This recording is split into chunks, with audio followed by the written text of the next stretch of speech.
സൂക്ഷിക്കണം. കള്ളന്മാര് അവര് രാജാക്കന്മാരുടെ ശിങ്കിടികളായിരിക്കും.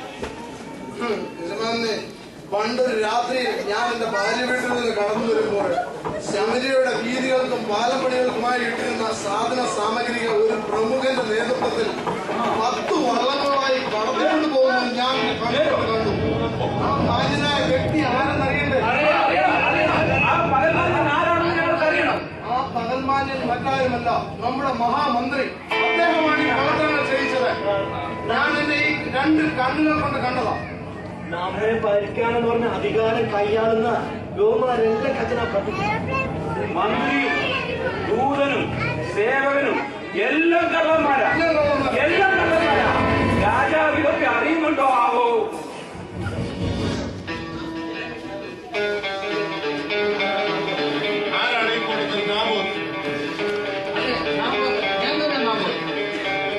എന്താ സഹോദരൻ വന്ന കാര്യം പറയൂ. ആലോചന എന്താണ്?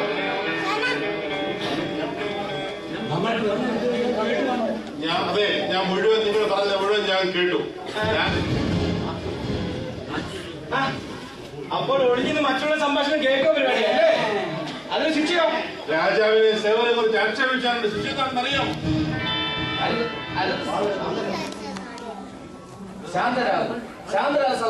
സഹോദരങ്ങളെ, ദൂതൻ വന്ന കാര്യം എന്താണ്? പറയൂ, എന്താണ് അങ്ങയുടെ ആകുന്നത്?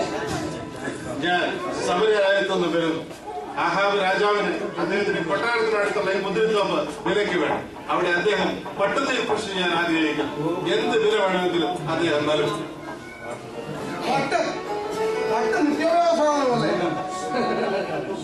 ജനങ്ങൾക്ക് ആഹാരത്തിന് പോകാൻ പട്ടം. ഈയിടെ കേരളത്തിലെ ഒരു മന്ത്രി പറഞ്ഞു 2 കോഴിമുട്ടയും 1 ഗ്ലാസ് പാലും കുടിച്ചാൽ പറ്റും. അതുപോലെ ഇരിക്കുന്ന ഈ കാര്യം രാജാവിന്റെ പദ്ധതി ഇവിടെ നടപ്പില്ല. കടന്നു പദ്ധതി ഇവിടെ നടക്കില്ല.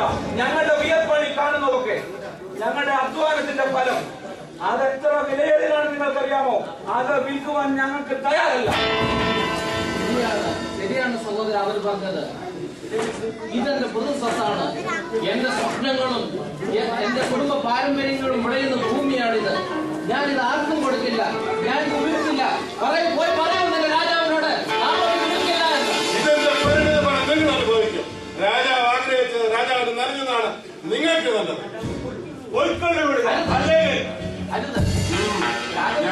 അമര്യാദയാണ് പെരുമാറരുത്. ഞാനിപ്പോൾ പോകുന്നു. ചുമ്മാ അതല്ല ഈ രാജ്യം നന്നാകാത്തത്. സാധാരണക്കാർക്ക് ഇവിടെ ജീവിക്കുവാനായിട്ട് സാധ്യമല്ല. അവൻ ഉയരുന്ന മറ്റാർക്കും ഇഷ്ടമല്ല. ഇന്നത്തെ സമ്പന്നന്മാര് സാധാരണക്കാർക്ക് വിലങ്ങടിയെ നിൽക്കുന്നു. അതാണ് ഈ രാജ്യത്തിന്റെ ശാപം.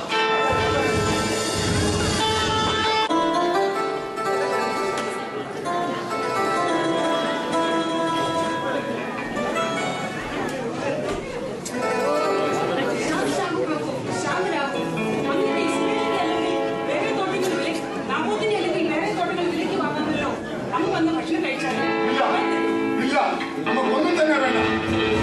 എനിക്ക് ലാഭത്തിന്റെ ആ മുന്തിരിത്തോക്ക് തന്നെ വേണം. മര്യാദക്ക് തരുവാൻ നമ്മൾ ആചാരിച്ചു. അവൻ നമ്മളെ വിട്ടിരിക്കുന്നു. ആ വീട്ടിൽ അവന്റെ നാശം അടുത്തിരിക്കുന്നു. അങ്ങാണല്ലോ ഇസ്രായേൽ ഭരിക്കുന്നത്. അങ്ങയുടെ കൈവശം അധികാരമുള്ളപ്പോൾ അങ്ങ് എന്തിന് സങ്കോചപ്പെടുന്നു? അധികാരത്തിന് സിംഹാസനമുള്ളപ്പോൾ അങ്ങ് ആരുടെ എങ്ങനെ പരാജിതനാവുകയില്ല. അതിന് ഇസബേൽ സമ്മതിക്കില്ല.